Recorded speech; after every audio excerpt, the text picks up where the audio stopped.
প্রশ্ন হলো, কবর স্থানের উপরে বাড়ি বানানো যাবে কিনা? না ভাই, কবরস্থানের উপরে বাড়ি নির্মাণ করা যাবে না।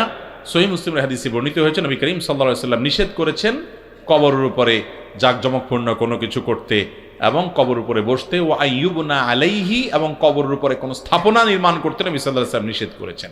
তাছাড়া আপনার এটা শিরকের দিকে মানুষকে নিয়ে যায়। একটা জায়গায় কবর ছিল, সেখানে যদি বাড়ি হয়, ওই বাড়িকে মানুষ শ্রদ্ধা করবে, যেটা এখানে অমুকের কবর। আস্তে আস্তে শ্রদ্ধা করতে করতে শিরকের দিকে যেতে পারে, এটি একটি বড় কারণ।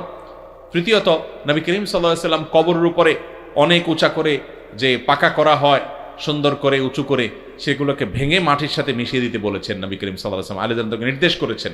তাহলে কবরের উপরে ঘরবাড়ি এভাবে নির্মাণ করা জায়েজ নয়।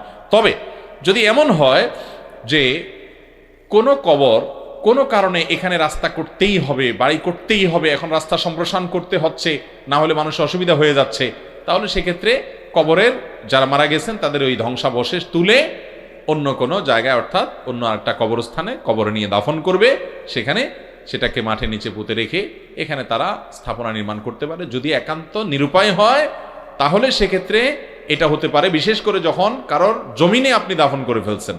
যেমন এমন হতে পারে যে যেখানে দাফন করছেন অনেক দিন পরে দেখা গেল এই জমিনের অন্য দাবিদার আছে, এটা মালিক অন্যজন আছে, কিনেও নিতে পারতেছেন না, তাহলে সেক্ষেত্রে এখানে যাদের লাশ আছে তাদের ধ্বংসাবশেষ মাটির সাথে মিশে গেলে সেগুলাই আপনার একত্র করে নিয়ে কাফনে কাপড়ে মুড়িয়ে সেটা অন্য কোনো কবরে দাফন করে দিবেন।